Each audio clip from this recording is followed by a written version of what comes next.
मंगलवार के दिन और आपने ग्रंथ लिखा। अब देखिए गोस्वामी तुलसीदास जी का जन्म कब है? गोस्वामी तुलसीदास जी का जन्म कब है? 1554 विषय कालिंदी के तीर श्रावण शुक्ला सप्तमी तुलसी धर्यो शरीर। पक्का है? 1554 में जन्म है। और मानसी कब लिख रहे हैं? 1631 में। कितनी आयु में है?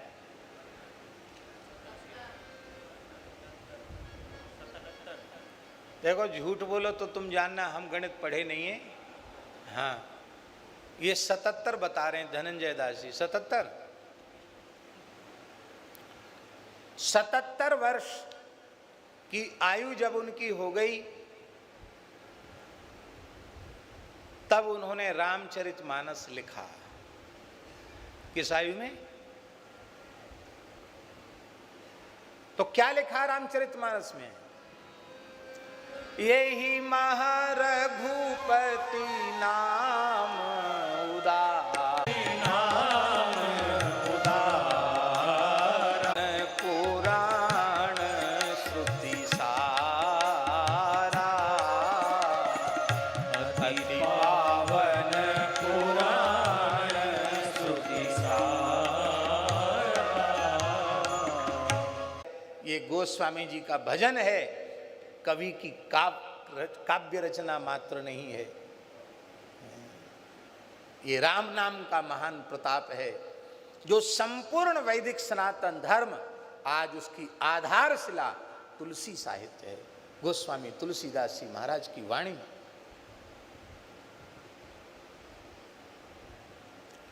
नाभाजी कहते कलि कुटिल जीव निस्तारहित वाल्मीकि तुलसी भयो। इसलिए स्मरण भक्ति के आचार्य तुलसीदास। श्रवणम कीर्तनम विष्णु स्मरणम पाद सेवनम। पाद सेवन भक्ति के आचार्य भी गोस्वामी जी महाराज। उनके साहित्य में उनकी श्री रघुनाथ जी के चरणों में अगाध जो प्रीति है वो पाद सेवन भक्ति भी उजागर होती है। और अर्चनम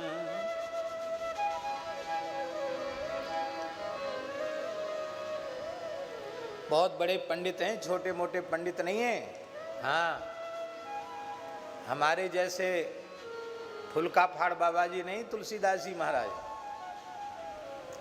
षडंग वेद का ऐसा विद्वान, इतिहास पुराण और स्मृतियों का इतना बड़ा विद्वान, उस काल में भी कोई नहीं था, आज भी कोई नहीं है और लगता आगे भी वैसा व्यक्तित्व प्रकट होना अत्यंत कठिन है। अगाध पांडित्य तुलसीदास, क्या कहना। परम पूज्य जगतगुरु रामानंदाचार्य पदाधिष्ठित पद्म विभूषण तुलसी पीठाधीश्वर श्री स्वामी रामभद्राचार्य जी महाराज कहते हैं सर्वग्रंथान परित्यज्य मानसम शरणम ब्रज।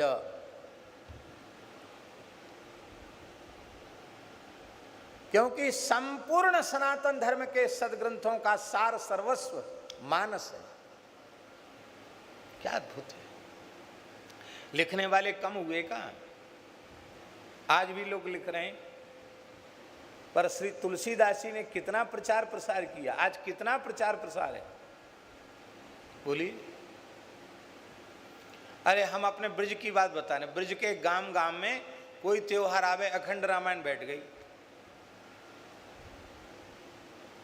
क्यों? ये सबसे सरल है। गांव गांव में होती कि नहीं होती मानस जी के पाठ?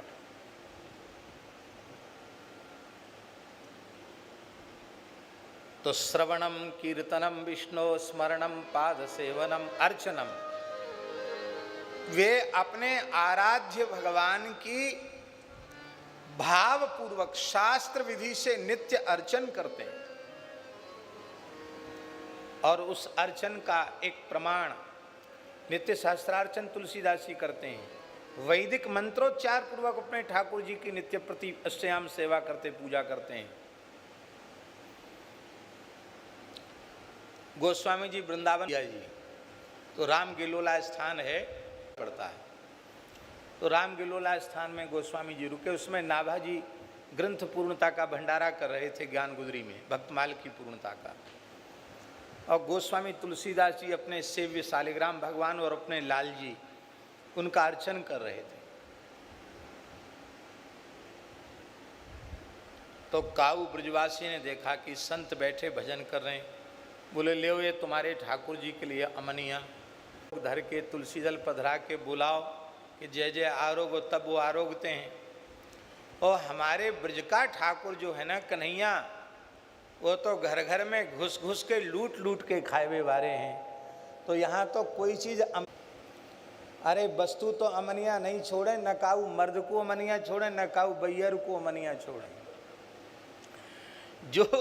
जो जिस भाव का उपासक है उस भाव से उसको अंगीकार कर लेते हैं। ये उनका तुलसीदास जी का भाव। हम लोग भी ब्रज में रहते हैं, कितने भाग्यशाली जीव ब्रज में पैदा हुए हैं, वहाँ की रज में उनका जन्म हुआ है। लेकिन हम आपसे पूछते, ईमानदारी से बताना, ब्रज के कण कण से, पत्ते पत्ते से श्री राधा किसको सुनाई पड़ता है? आपको सुनाई पड़ा कभी? आपको सुनाई पड़ा कभी?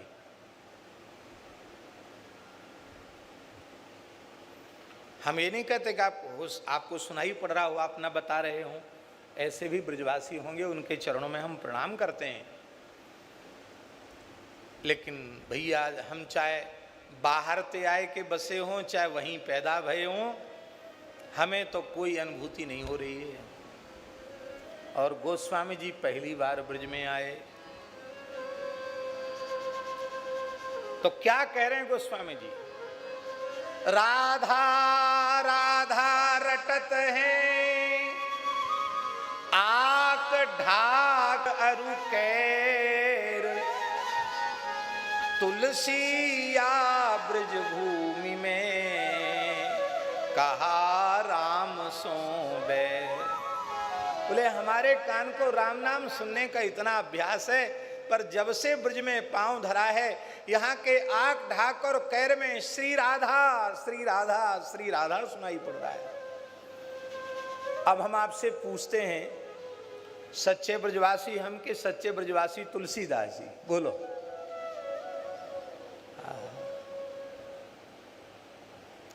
कण कण से राधा राधा प्रकट हो रहा, हमको सुनाई कहाँ पड़ता है?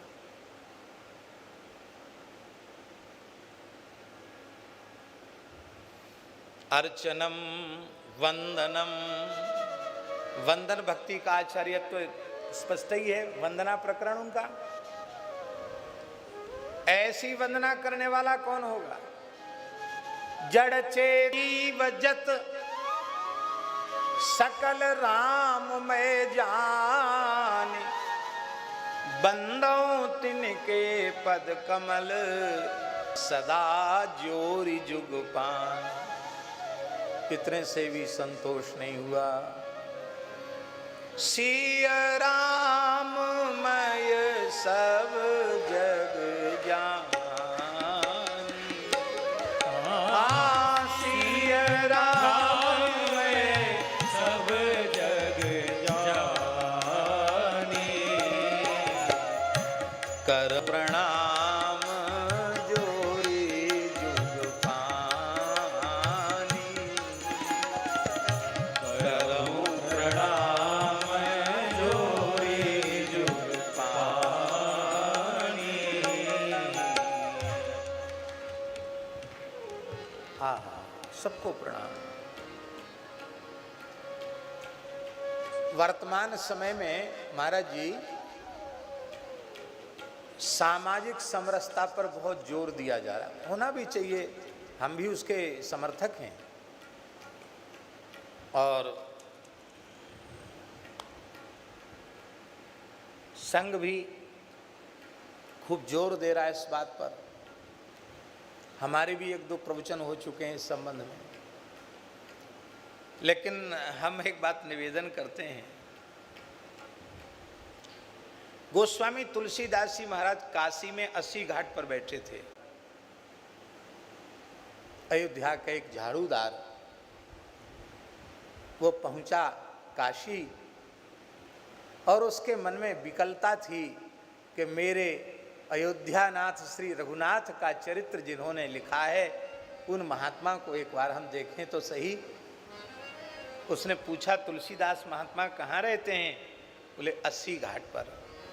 गोस्वामी जी 80 घाट पर बैठकर राम राम कर रहे थे, और अयोध्या के स्वपच ने दूर से लौटकर साष्टांग प्रणाम किया। कहा, राम राम बाबा प्रणाम। नाम सुनते ही नेत्र भर आए। भैया कहाँ से आए हो? कहा, मैं अयोध्या से आया हूँ, अब मैं अमुक हूँ, अमुक जाति का हूँ। ये अयोध्या से आया है, मेरे आराध्य का नाम इसने लिया है। दौड़े तुलसीदास जी महाराज, जप कर रहे थे महाराज जी। यहाँ तो अपने से बड़े गुरुजन भी पूछते हैं जप के समय तो करते हैं, बड़े भारी मौनी बनते हैं। और उस भूमि पर पड़े हुए स्वपच को उठाकर अपने हृदय से लगाया। वो भागने लग गया, महाराज क्या कर रहे हो? कहा, श्री अयोध्या का प्रत्येक निवासी मेरे लिए मेरे आराध्य के स्वरूप में है, और तुम अपने को नीच कैसे कह सकते हो? तुलसी जिनके मुखन ते धोखे निकसत राम, तिनके पग की पान ही मेरे तन को चाम।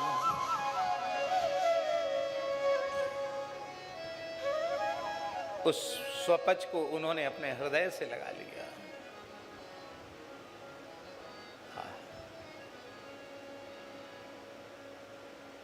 ये केवल बोलने वाले नहीं, श्री राम में सब जग जाने, श्री राम में सारे जगत को देखने वाले।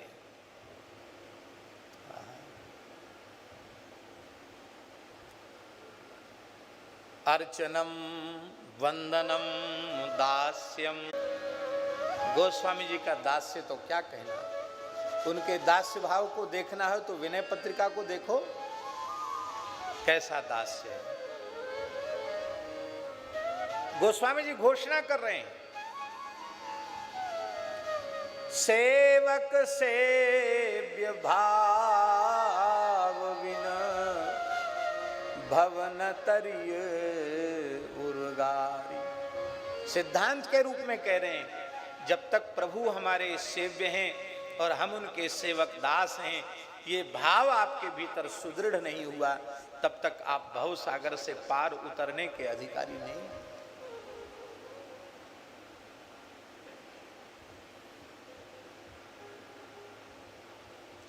गोस्वामी जी का सख्य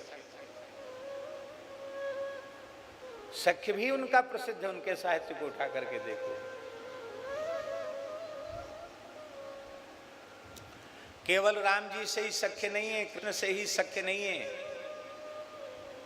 हुंकारी सुन के, गर्जना सुन के रावण के बंधन ढीले हो। बंधन ढीला होना समझते हो? नहीं समझते, नहीं समझते। वो धोती पहरे था रावण, और जैसे आजकल लोग बेल्ट बांध ले तो ऊपर महाराज मणियों से जटित सोने। और जब हनुमान जी ने गर्जना किया तो नंगा हो गया रावण, भय बंधन ढीले, धोती खिसक के नीचे चली गई, हाथ पांव ऐसे हुए लुंज पुंज है गए।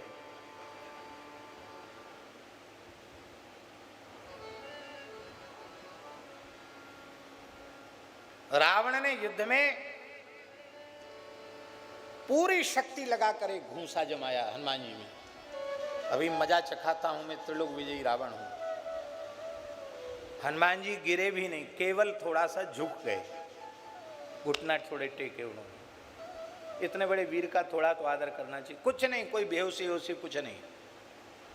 अब हनुमान जी ने कहा तुमने तो पूरी ताकत लग किट कटाए कि तुमने एक घूंसा मारा, अब हम मारते हैं घूंसा, तब सावधान हो जाओ। रावण एकदम कस के तैयार हो गया।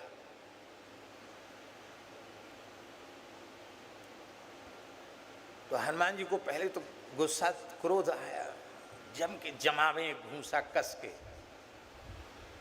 बाद में हनुमान जी क्या है कि सेवक को ऐसा कोई काम नहीं करना चाहिए कि स्वामी की कीर्ति कम हो जाए। राम जी रावण को मारेंगे तो राम जी का यश होगा, और मेरे घूसा से मर जाएगा तो राम जी का यश नहीं होगा। इसलिए वो उन्होंने दाहिने हाथ से तो घूसा मारा नहीं, बाएं हाथ से मारा, और मारते मारते उसका जोर जो था ना थोड़ा धीमा कर दिया, थोड़ा कम कर दिया उसकी शक्ति। और महाराज वो बाएं हाथ का घूंसा खा के रावण 10 मुंह से, 10 मस्तकों की दोनों नाकों से, कानों से, सबसे खून की तुल्लू लग गई महाराज, है झरना झरने लग गया खून का, और 48 मिनट के लिए बेहोश हो गया। कितनी देर के लिए? एक मुहूर्त 48 मिनट जब होश। और हनुमान जी तमाशा देख रहे हैं, देख लो बच्चा माए घूसे का। हाँ, रावण सो भट भयो मुठिका के घाय को।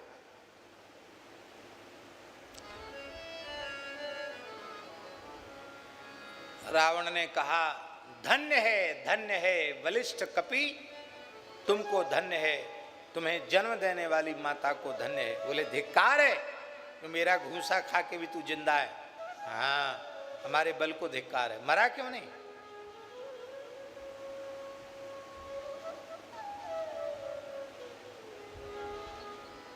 ये मित्र ही कह सकता है, ऐसी खरी खोटी सुना सकता है।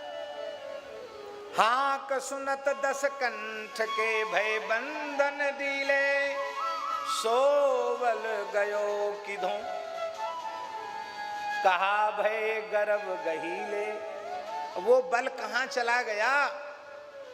अथवा गर्भ गहीले, ज्यादा तुम्हारी बड़ाई हो गई तो ज्यादा अहंकार आ गया है क्या? तुलसीदास विपत्ति में पड़ा है, फिर भी आपको अपने इस प्यारे तुलसीदास पर दया नहीं आती है क्या? कलयुग आपसे ज्यादा ताकतवर हो गया क्या? आपके गुणों को कलयुग ने कील दिया है क्या? कल बहुत बढ़िया सुनाया था पद सीता शरण जी ने। क्या कहना, विनय पत्रिका का पद। ऐसी तो ही न बूझिए हनुमान हठीले। अब इस प्रकार की बात मित्र से ही कही जा सकती है, सबसे नहीं कही जा सकती। उनका सख्य भी विलक्षण है, और आत्मनिवेदन तो कहना ही क्या है। सर्वात्म निवेदन तुलसीदास जी का अपने आराध्य के चरणों में है। इसलिए हमको तो ऐसा लगता है कि 9 प्रकार की भक्तियों का आचार्यत्व तुलसीदास जी को प्राप्त है। और हम बताएं, भक्ति के प्रधान 5 रस हैं। शांत रस का आचार्यत्व भी तुलसीदास जी को प्राप्त है। उनके वैराग्य की उक्तियों को देखो। दास्य रस तो स्पष्ट है ही है, सख्य भी स्पष्ट है, उनका वात्सल्य भी क्या कहना। वात्सल्य भाव के पद देखो तुलसीदास जी के। और माधुर्य भाव, माधुरी माने रसराज श्रृंगार। ये बात लोगों को अटपटी लगती है कि श्री स्वामी अग्रदेवाचार्य जी महाराज ने तो माधुर्य रस को गाया, तुलसीदास जी बहुत मर्यादित हैं। हम ये नहीं कहते कि वो मर्यादित नहीं है, लेकिन गोस्वामी तुलसीदास जी महाराज क्या कह रहे हैं, उनके शब्दों में सुने। चित्रकूट, गीतावली। बीरचित जहाँ पर्णशाल,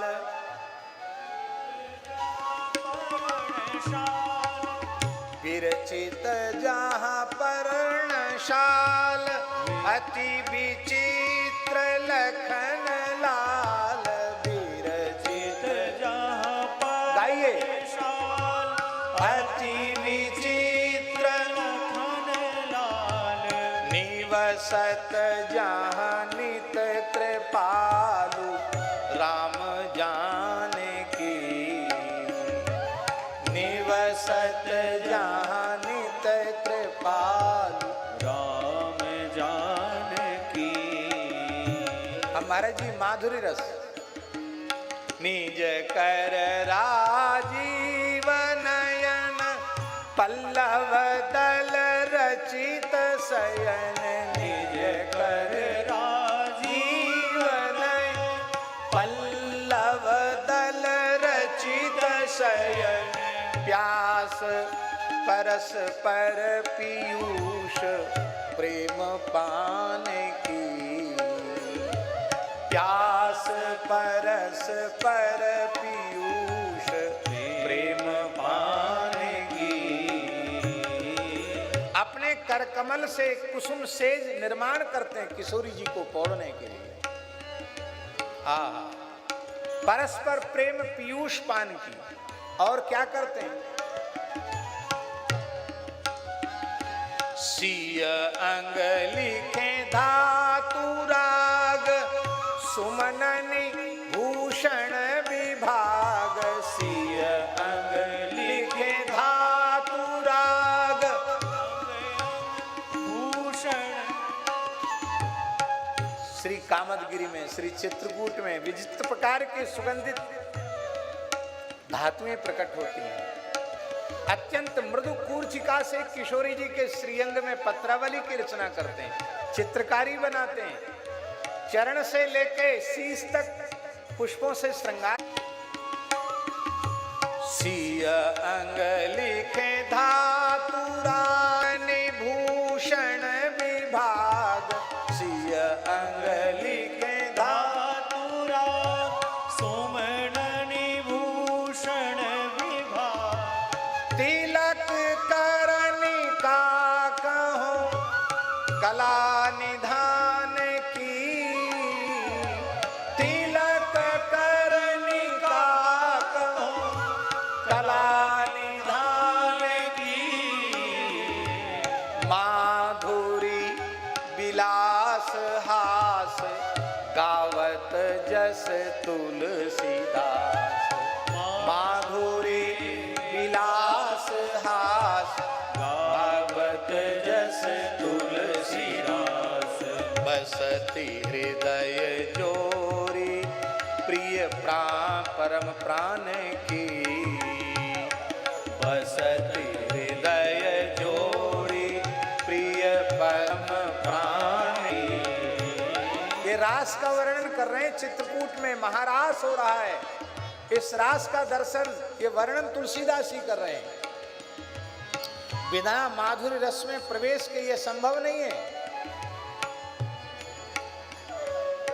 और इस रास का दर्शन कौन कर रहा है? चितवत मुनि गण चकोर, बैठे निज ठोर ठोर। चितवत मुनि गण चकोर, बैठे निज ठोर ठोर। अक्षय अकलंक शरद चंद चंदनी। अक्षय अकलंक शरद चंद चंदनी। ये शरद के महारास का वर्णन है। ये अक्षय शरद चंद्र कौन है? श्री रामचंद्र। और अक्षय शरद चंद्र की चंद्रिका कौन है? श्री विदेहराज नंदिनी श्री किशोरी जी। चित चितवत मुनि गण चकोर, चितवत मुनि गण चकोर, बैठे निज ठोर ठोर, बैठे निज ठोर ठोर, अक्षय अकलंक शरद चंद चंदनी, अक्षय अकलंक शरद चंद चंदनी, उदित सदा बन आकाश, बन आकाश, मुदित बदत तुल